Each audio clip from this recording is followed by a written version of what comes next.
మన నిత్య జీవితంలో భాగమైన కుక్కలు, పిల్లులు, కుందేళ్ళు, గుర్రాలు, ఎలుకలు మరియు ఇతర అన్ని రకాల జీవులను మనం ఎంతో జాగ్రత్తగా చూసుకుంటాం. వాటి ఆరోగ్యం కోసం, అవి సంతోషంగా ఉండే వాటి గురించి ఎన్నో జాగ్రత్తలు తెలుసుకుంటాం. అలా మన కుక్కలు, పిల్లులు, కుందేళ్ళు, గుర్రాలు, ఎలుకలు మరియు ఇతర అన్ని రకాల జీవులను ఆరోగ్యంగా మరియు సంతోషంగా ఉంచే వైద్య నిపుణులకు పెద్ద కృతజ్ఞతలు తెలియజేద్దాం.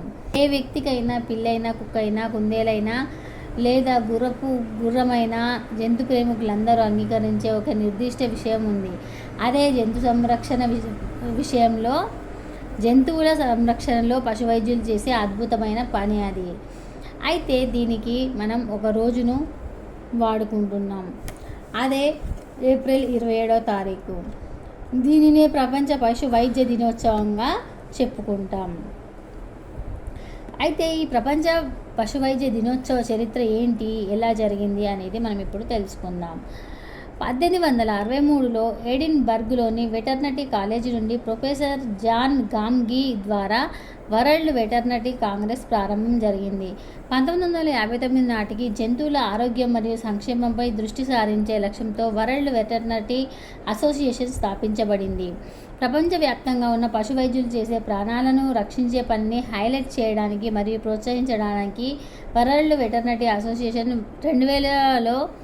2000లో వరల్డ్ వెటర్నరీ డేని రూపొందించింది. ఈరోజు ప్రతి సంవత్సరం ఏప్రిల్ నెలలో చివరి శనివారం జరుపుతారు.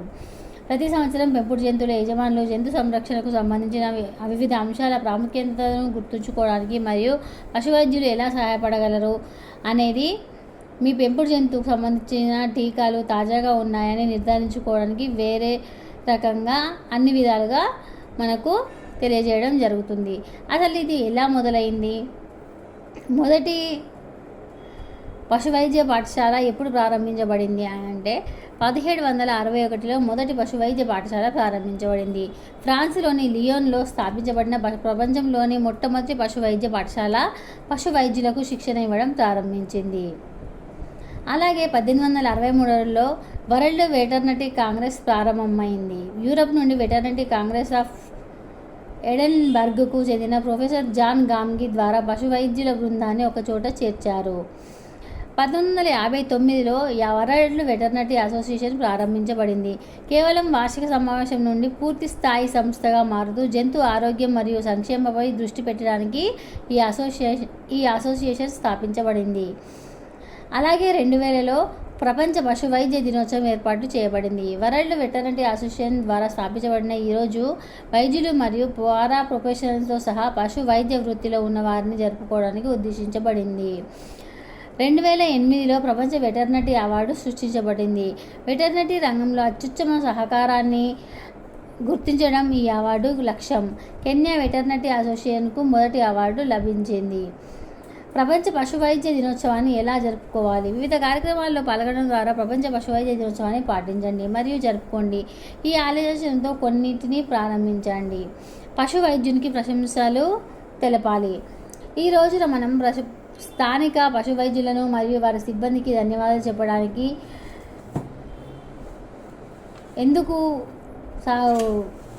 ఎందుకు వెళ్ళకూడదు? వారు మనం పెంచుకునే పెంపుడు జంతువులకు ఇంజెక్షన్స్ ఇవ్వడానికి కానీ, లేదా వాటి సంరక్షణకు, లేదా వాటి ఆహారాన్న వివరాలకు చాలా సహాయం చేస్తారు. కాబట్టి వారికి మనం కృతజ్ఞతలు తెలిపేలా కార్డు లేదా ఈమెయిల్ ఇవ్వాల్సి ఉంటుంది. లేదా మీకు దగ్గరలో ఉన్నవారైతే వెళ్ళి విష్ చేయండి.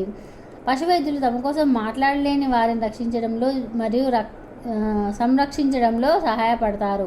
కాబట్టి వారు పెంపుడు జంతువుల యొక్క జీవితానికి ఎంతగానో అర్థం చేసుకున్నారని గుర్తుంచుకోండి.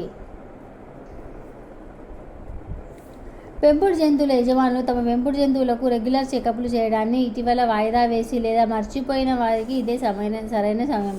కుక్క, పిల్లి లేదా ఇతర పెంపుడు జంతువులు ఆరోగ్యంగా మరియు సంతోషంగా ఉన్నాయని నిర్ధారించుకోవడానికి కొంత సమయంతో పాటు వాటిని క్లినిక్లోకి తీసుకురావడానికి అపాయింట్మెంట్ బుక్ చేసుకోండి లేదా స్థానిక పశువైద్యుని పిలవండి. అలాగే జంతు స్వచ్ఛంద సంస్థకు విరాళం ఇవ్వండి. జంతువులను ప్రేమించేవారు మౌన మాటలు రాని జంతువులను వాటి భాషను అర్థం చేసుకున్న పశు వైద్యులకు విరాళం ఇవ్వడంలో ఎలాంటి అపోహలు పెట్టుకోవద్దు. ఎందుకంటే వాళ్ళు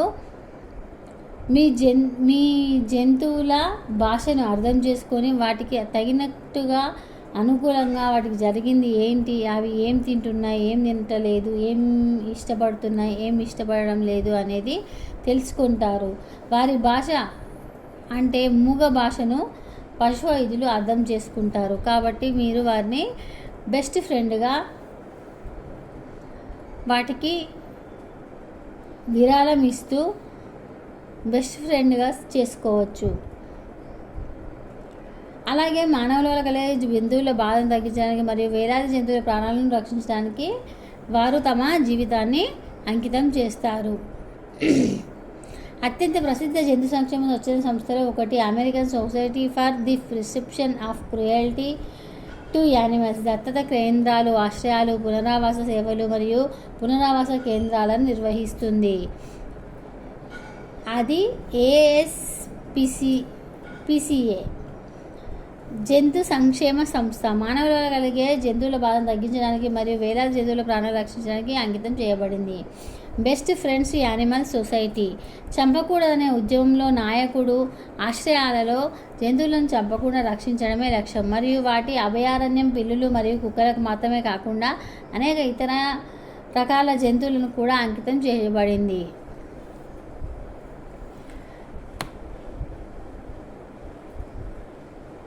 పెంపుడు జంతువులను ఆస్వాదించండి. పెంపుడు జంతువులను ఆరోగ్యంగా ఉంచడానికి పశువైద్యులు చేసే పనిని మీరు అభినందిస్తున్నందుకు అవి మీకు ఎంతగా అర్థమవుతున్నాయో వారికి చూపించడానికి వారికి ట్రీట్ లేదా కొత్త బొమ్మను కొనుగోలు చేయడం ద్వారా పశువైద్య దినోత్సవం రోజున వారితో జరుపుకోండి. అయితే పశువైద్యులు ఈ ముఖ్యమైన రోజున పెంపుడు జంతువులను ప్రత్యేకంగా చూసుకుంటున్నారని తెలుసుకోవడం చాలా ఇష్టం.